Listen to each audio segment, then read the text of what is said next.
Hi, my name is Mrs. Thomason, and I'm here to help you, parents and students, learn how to log into your new Google Chromebooks and get started with your classwork for this year. So follow along with me, and if you have questions, make sure you ask your teacher or you can email me. So one of the first things you will need to do when you get your Chromebook, go ahead and open it. It's possible that your child has already signed into that one. For our remote learners though, this may be their first time signing in. So I'm going to show you how to do it. First of all, you're going to enter your child's email on the screen, and you're going to notice I put a JES3. That's because that is just kind of my account to play around with and work with. Once you've typed that in, you're going to click on Next, and then you're going to come to the password screen. Go ahead and type in your child's password. Once you've typed in your child's password, then just come right here to the Next key and click on Next. Once you do that, it's going to open to just a main screen where you can go ahead and get to other work from that place. Now, I'm going to close out of this for just a moment because most likely it will come to this screen. Now, this screen will let the students get into their email, and then I'm also going to show you how they can get into Google Classroom. So clicking on that email again would open your child's email.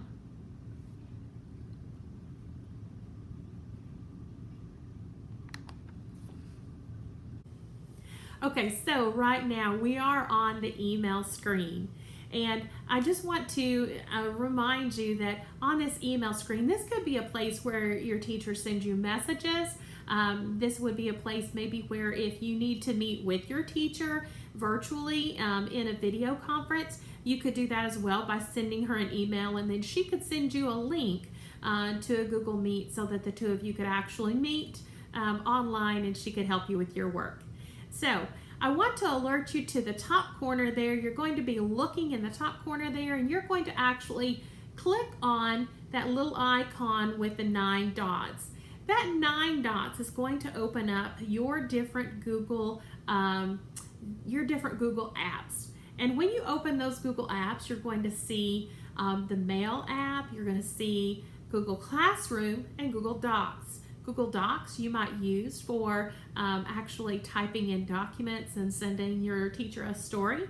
But we're going to click on Google Classroom. That's the one you're going to use the most. So after you click on Google Classroom, you're going to see the 2 classes or 3 classes, or it could be even possible that your teacher's just done 1 class. So go ahead and click on that class. You're going to see a Stream button at the top. We're not going to use Stream very much. Most of our teachers are going straight to the Classwork tab. So go ahead and click on Classwork tab, and you're actually going to see a list of assignments there below a date.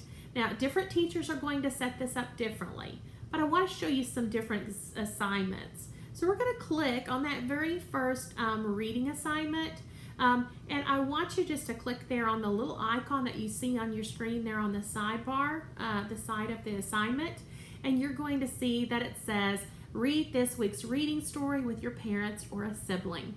So that's just an assignment you're going to do at home, but there's nothing you have to turn in.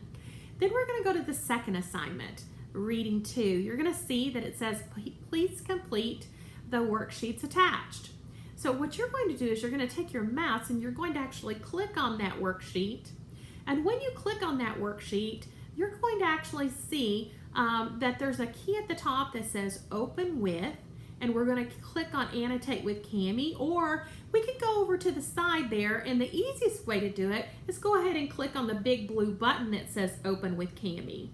Now, you're going to see a lot of these kinds of sheets because this is where we're going to put our workbook pages, our math workbook pages, spelling workbook pages, reading workbook pages. You're going to be using this a lot for most of your assignments. So here on this page, you're going to see that the assignment shows up. Now, it may be a little small for you. You may want it to be a little bit bigger. What you can do is you can just take 2 fingers on the screen and pinch and pull it out like that. And when you do that, you're actually going to be able to make that paragraph bigger so that you can read it easier. You can, of course, use your mouse to scroll up and down, but there you see the larger print. So once you see the larger print, you can go ahead and read the assignment. Today is Bernard's first piano lesson. He walks into the piano studio, and of course, you'll finish reading the assignment. I want to show you two main buttons. We have the text button and the drawing button. The text button and the drawing button are the two that we're going to be using the most.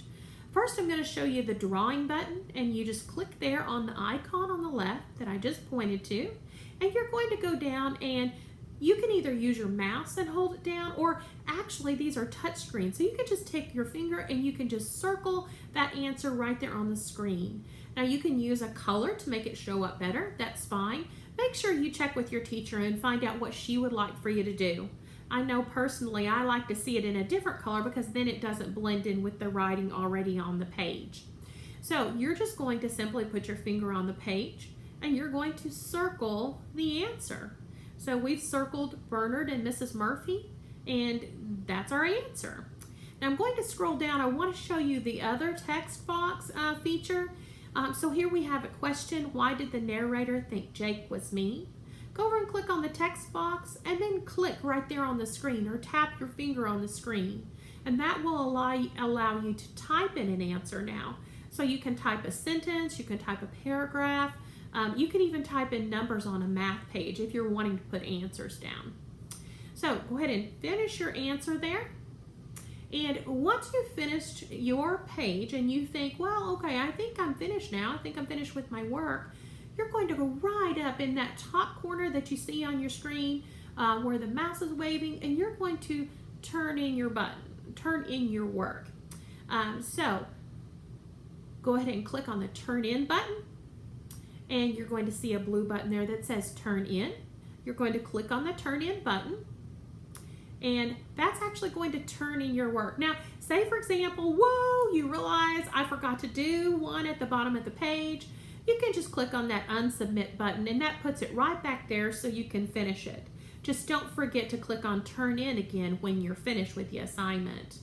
Now, when you're finished, then you're just going to close that page. So again, we've got that. I'm going to click on turn in.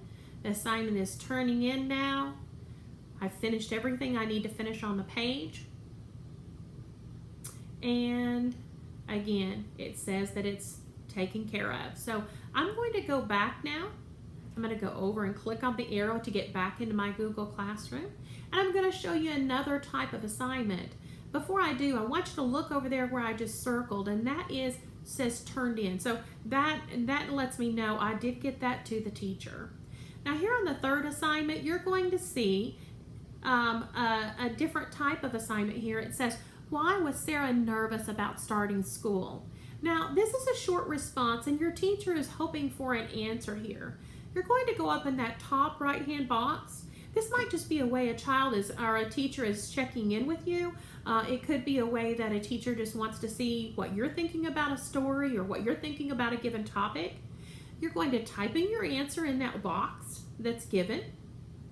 And then when you're finished, you're going to click on the turn in button. Same as before, turn in. Now this one you want to be careful of, because once you turn it in, you can't get back in there and resubmit it. So click on turn in. Now, the next thing you're going to do is you're going to click on reading class again, and I want to show you one more type of assignment. So you'll notice here it says it's turned in on reading 3, and we're going to go down now to reading 4.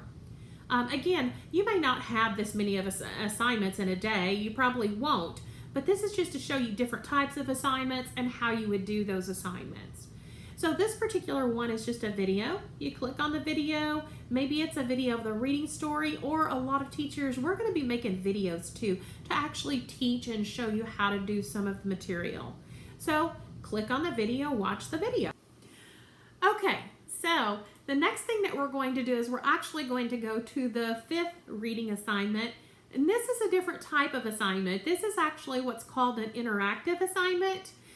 Teachers are just now learning how to do this, so you may or may not see some of these, but as we go along, you may start seeing some of these types of activities.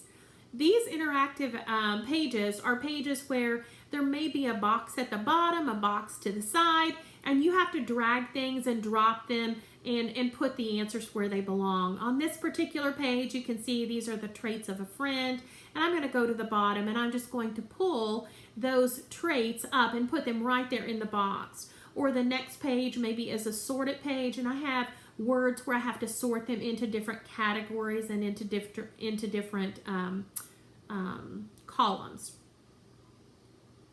So again, an interactive page is it's simply like a worksheet, only you're actually getting to do a little more dragging, dropping on the screen instead of just writing on the screen. Now you're going to see that that is the assignment, and then when you're finished, it's not turned in the same way as another assignment. You can just click off of it and it's saved it there so that the teacher can get to it.